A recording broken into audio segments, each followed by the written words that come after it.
안녕하세요. 여러분, 잘 지내셨어요? 제가 오늘 여러분께 아주 중요한 이야기를 들려드리려고 해요. 이거 정말 깜짝 놀라실 수도 있고, 조금은 불편하게 들릴 수도 있지만, 우리 모두의 건강을 위해서 꼭 알아두셔야 할 내용이랍니다. 특히, 우리처럼 나이 들어가는 시니어분들은 두 눈 크게 뜨고 귀 기울여 주세요. 오늘 이야기는 바로 우리 입속에 있는 치아와 잇몸에 관한 건데요. 이게 단순히 밥 먹는 문제에서 끝나는 게 아니라는 겁니다. 틀림없으면 고독사를 부른다? 이런 자극적인 제목 보신 적 있나요? 에이, 설마 하시겠지만 이게 아주 틀린 말도 아니에요. 잇몸병이 단순히 잇몸에만 머무르는 게 아니라 우리 몸 전체, 특히 치매나 심혈관 질환, 심지어 암 같은 무서운 병들과도 아주 깊은 관련이 있다는 사실 알고 계셨나요? 생각해보세요, 여러분. 우리가 음식을 제대로 씹지 못하면 어떻게 되겠어요? 맛있는 음식도 그름에 떡이고 영양 불균형이 오겠죠. 나이 들수록 단백질이나 비타민 같은 영양소가 더더욱 중요한데 이걸 제대로 섭취 못하면 몸이 점점 약해질 수밖에 없어요. 이러면 자연스럽게 사망률도 높아질 수 있다는 연구 결과까지 나왔답니다. 충격적이죠? 의사들이 절대 말 안 해주는 이가 빠지면 죽음이 앞당겨지는 진짜 이유! 오늘 제가 그 비밀을 다 파헤쳐 드릴게요. 우리 주변에 치아가 안 좋아서 고생하시는 분들 정말 많잖아요? 그저 불편함으로만 생각했는데 이게 우리 생명과도 직결될 수 있다니 정말 놀랍지 않나요? 먼저 여러분, 잇몸병이 치매랑 관련이 있다는 이야기 들어보셨어요? 헉, 설마요 하시겠지만 최근 연구 결과들이 이걸 명확하게 보여주고 있어요. 미국 국립보건연구원에서는 잇몸병이 있는 분들이 치매에 걸릴 위험이 무려 22%나 더 높다고 발표했답니다. 이게 그냥 우연의 일치일까요? 아니에요.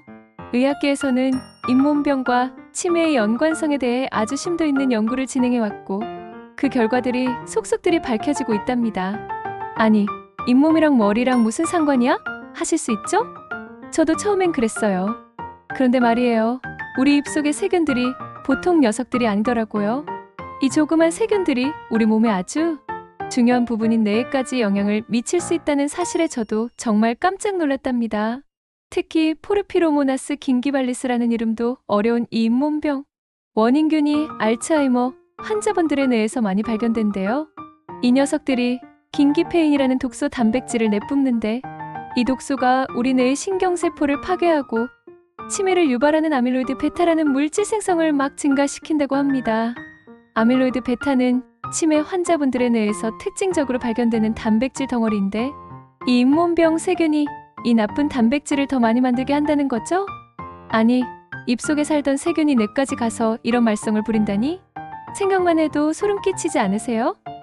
이 세균들이 잇몸의 혈관을 타고 뇌까지 직접 이동해서 문제를 일으키기도 하고 또 이 세균들이 만들어내는 독성 물질들이 혈액을 통해 뇌로 운반되어 염증 반응을 유발하기도 한대요. 그러니까 잇몸병은 단순히 입안의 문제만이 아니었다는 거죠. 우리 몸은 정말 신기하고 복잡해서 한 부분이 아프면 다른 부분까지 영향을 미치는 경우가 많아요. 잇몸병이 그 대표적인 예라고 할 수 있겠죠. 또 한 가지 중요한 점은 바로 염증이에요, 여러분. 잇몸에 염증이 생기면 잇몸이 붓고 피가 나고 아프잖아요? 이게 계속되면 그 염증 물질들이 혈액을 타고 온몸을 돌아다니게 됩니다. 마치 불씨가 번지듯이 온몸으로 퍼져나가는 거죠. 그리고 이 염증 물질들이 우리 몸에 아주 중요한 장기인 뇌에까지 영향을 줄 수 있다는 거예요. 뇌로 가는 산소나 영양분 공급이 원활하지 못하게 되면 뇌 기능이 떨어지고 결국 치매 발생 위험이 커지는 거죠. 뇌세포는 산소와 영양분이 잠시라도 부족하면 손상을 입기 쉬운데 잇몸의 만성적인 염증이 이런 상황을 만들 수 있다는 겁니다. 게다가 잇몸병은 심혈관 질환이나 당뇨병 같은 다른 질환들과도 관련이 깊어요. 잇몸병으로 인한 만성 염증이 혈관 건강에도 악영향을 미쳐 동맥경화나 혈전 생성을 촉진할 수 있고 이는 뇌졸중이나 심근경색으로 이어질 수도 있답니다. 이런 질환들이 있으면 치매 위험이 더 높아지니 결국 잇몸병이 여러모로 우리 몸을 병들게 하는 주범이 될 수 있다는 겁니다. 정말 잇몸병을 가볍게 봐서는 안 되겠죠? 그럼 또 어떤 중요한 이유가 있을까요? 바로 씹는 기능이에요, 여러분. 우리가 음식을 오물오물 맛있게 씹을 때 단순히 음식을 부수는 것만이 아니랍니다. 씹는 근육을 움직이면 뇌로 가는 혈류량이 확 늘어나고 산소와 영양분 공급도 훨씬 원활해진대요. 뇌는 우리 몸에서 가장 많은 에너지를 소비하는 기관 중 하나인데 씹는 활동이 뇌 활동을 활성화시켜서 뇌세포의 기능을 돕고 인지 기능을 향상시키는 데 기여한다는 거죠. 일본의 한 연구에서는 씹는 능력이 좋은 노인들이 그렇지 않은 노인들보다 인지 기능이 더 좋고 치매 발병률도 낮았다고 해요. 그러니까 뇌가 활발하게 활동할 수 있도록 도와주는 거죠. 씹는 행위 자체가 뇌를 자극하고 인지 기능을 유지하는데 아주 중요한 역할을 한다는 연구 결과도 있어요. 그런데 이가 빠지거나 잇몸이 안 좋아서 제대로 씹지 못하면 어떻게 될까요? 뇌 자극도 줄어들고 혈류량도 부족해지니 인지 기능이 떨어져서 결국 치매로 이어질 수 있다는 겁니다. 맛있는 음식을 제대로 먹지 못하는 것도 서러운데 뇌 건강까지 위협받을 수 있다니 생각만 해도 끔찍하죠? 그래서 틀니나 임플란트 등으로 씹는 기능을 회복하는 것이 아주 중요하다고 의사 선생님들도 강조하신답니다. 씹는 즐거움은 물론 뇌 건강까지 지킬 수 있으니 일석이조 아니겠어요?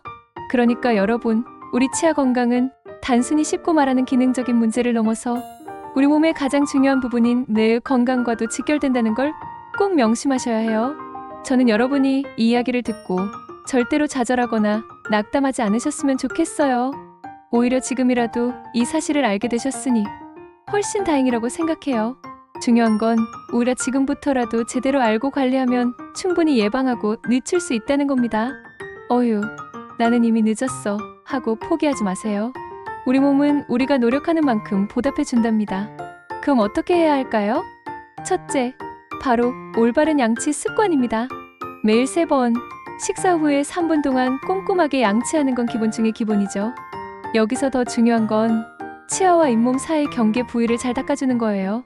많은 분들이 치아만 열심히 닦고 잇몸은 소홀히 하는 경우가 있는데 잇몸 관리가 정말 중요하답니다.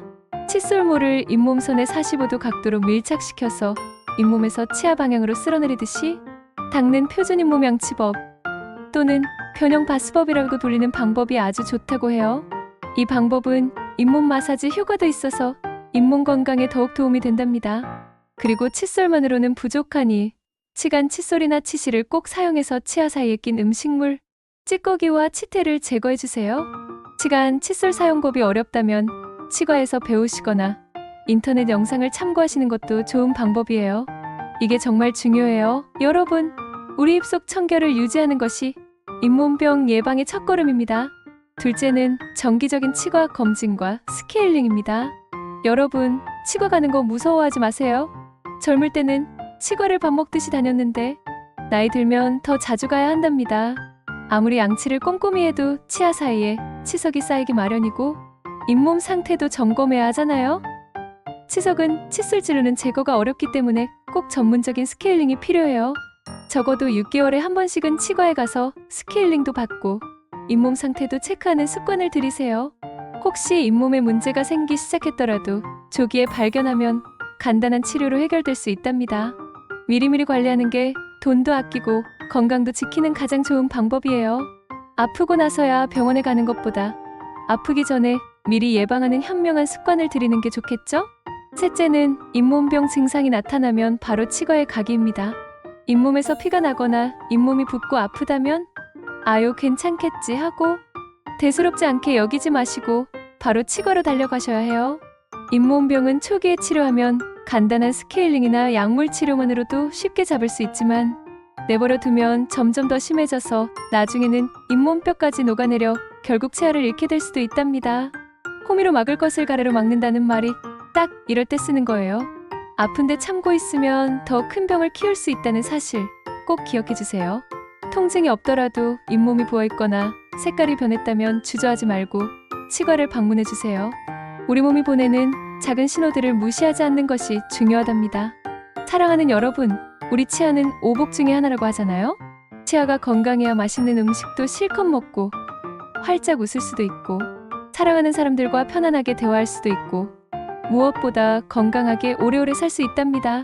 치매나 심혈관 질환, 암 같은 무서운 병들도 결국 우리 입속 건강과 연결되어 있다는 사실 이제는 확실히 아시겠죠? 치아가 단지 씹는 도구가 아니라 우리 몸 전체 건강의 핵심이라는 점을 잊지 말아주세요.